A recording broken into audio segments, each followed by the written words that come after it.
Un homme en robe de sannyasi venait tous les matins cueillir des fleurs sur les branches des arbres d'un jardin tout proche.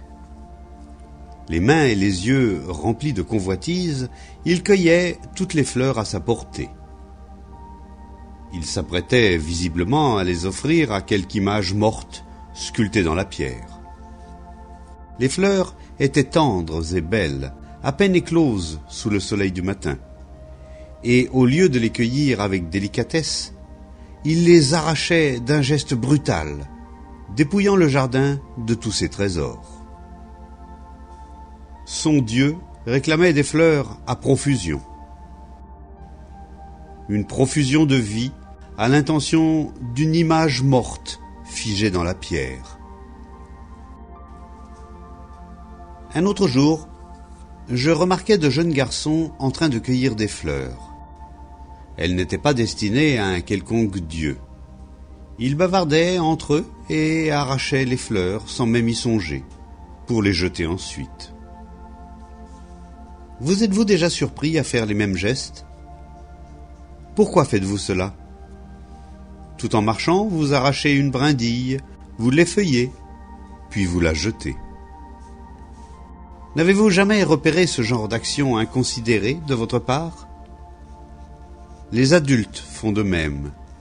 Ils ont leur propre façon d'exprimer leur brutalité intérieure et cet effroyable manque de respect envers tout ce qui vit. Inoffensifs en parole, mais destructeurs en acte, voilà ce qu'ils sont. On peut comprendre que vous cueilliez une fleur ou deux pour les mettre dans vos cheveux, ou pour les donner à quelqu'un avec amour. Mais pourquoi les mettre en pièces? Les adultes sont laids avec leur ambition. Ils se massacrent et se corrompent les uns et les autres dans la guerre et par l'argent. Ils commettent des actes hideux, chacun à sa façon, et apparemment les jeunes, ici comme ailleurs, leur emboîtent le pas. L'autre jour, je me promenais avec l'un des garçons de l'école et notre regard est tombé sur une pierre au milieu de la route. Quand j'ai ôté la pierre, il m'a demandé « Pourquoi avez-vous fait cela ?» Que conclure, sinon à un manque de considération et de respect de sa part? Vous manifestez du respect sous le coup de la peur, n'est-ce pas? Vous vous levez promptement quand un adulte entre dans la classe, mais ce n'est pas du respect. C'est de la crainte. Si vous éprouviez un vrai respect, vous ne détruiriez pas les fleurs, vous ôteriez la pierre de la route, vous prendriez soin des arbres et vous participeriez à l'entretien du jardin. Mais, jeunes ou vieux, nous n'avons aucun sentiment de considération. Pourquoi? Est-ce parce que nous ignorons ce qu'est l'amour? Comprenez-vous ce qu'est l'amour tout simple? Je ne parle pas de la complexité de l'amour sexuel, ni de l'amour de Dieu, mais juste de l'amour, du fait d'être tendre et réellement doux dans notre attitude envers toute chose. Chez vous, vous ne recevez pas toujours ce simple amour. Vos parents sont trop occupés. Il se peut que chez vous, il n'y ait pas d'affection réelle, pas de tendresse.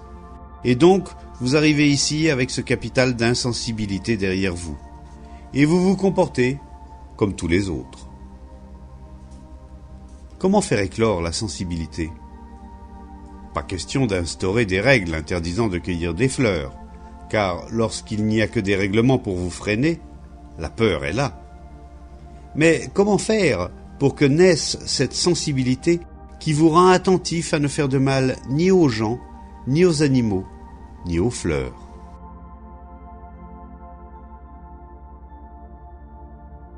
Est-ce que tout ceci vous intéresse? Ce serait souhaitable.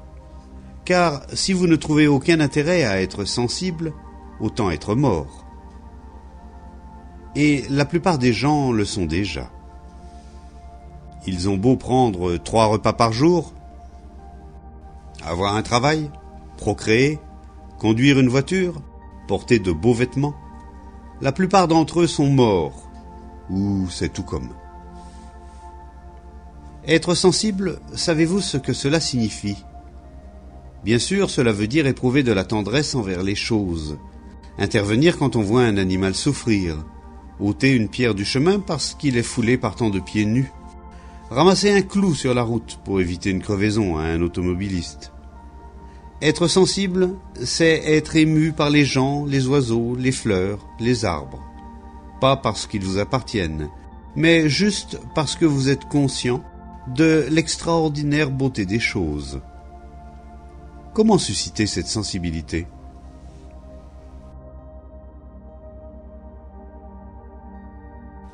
Dès l'instant où l'on est profondément sensible, on cesse tout naturellement de cueillir les fleurs.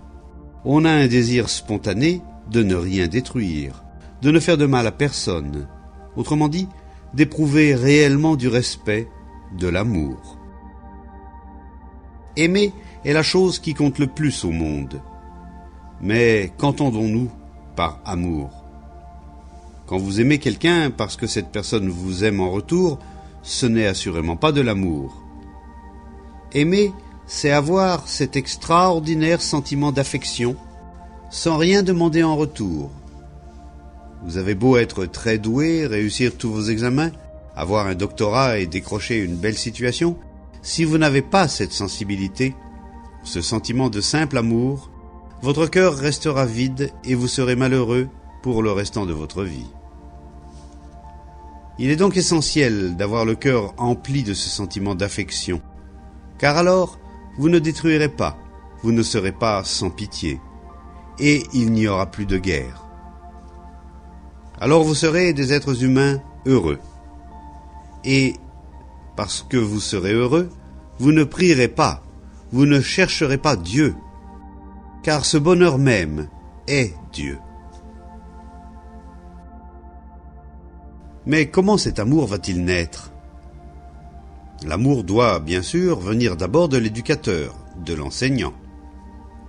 Si en plus des informations qu'il vous dispense sur les mathématiques, la géographie ou l'histoire, le professeur a en lui ce sentiment d'amour et qu'il en parle, s'il retire spontanément le caillou du chemin et ne laisse pas le domestique faire toutes les sales corvées, si dans sa conversation, dans son travail, dans ses jeux, ou quand il mange, quand il est avec vous ou quand il est seul, il ressent cette chose étrange et vous la fait remarquer à de multiples reprises, alors vous aussi saurez ce qu'aimer veut dire. On a beau avoir la peau claire, un beau visage, porter un joli sari ou être un grand athlète, sans amour dans le cœur, on est un être humain abominable, dont la laideur dépasse toute mesure. Quand on aime, que le visage soit beau ou ordinaire, il rayonne de splendeur. Aimer est ce qu'il y a de plus grand dans la vie. Et il est très important de parler de l'amour, de l'éprouver, de le nourrir, de le chérir. Sinon, il a tôt fait de se dissiper. Car le monde est tellement cruel. Si vous n'éprouvez pas d'amour tandis que vous êtes jeune, si vous ne regardez pas avec amour les gens, les animaux, les fleurs, en grandissant, vous constaterez que votre vie est vide. Vous serez très seul, et l'ombre noire de la peur vous suivra partout. Mais dès que vous aurez dans votre cœur cette chose extraordinaire qu'on appelle l'amour, et que vous en goûterez la profondeur, les délices, l'extase, vous découvrirez que pour vous, le monde est transformé.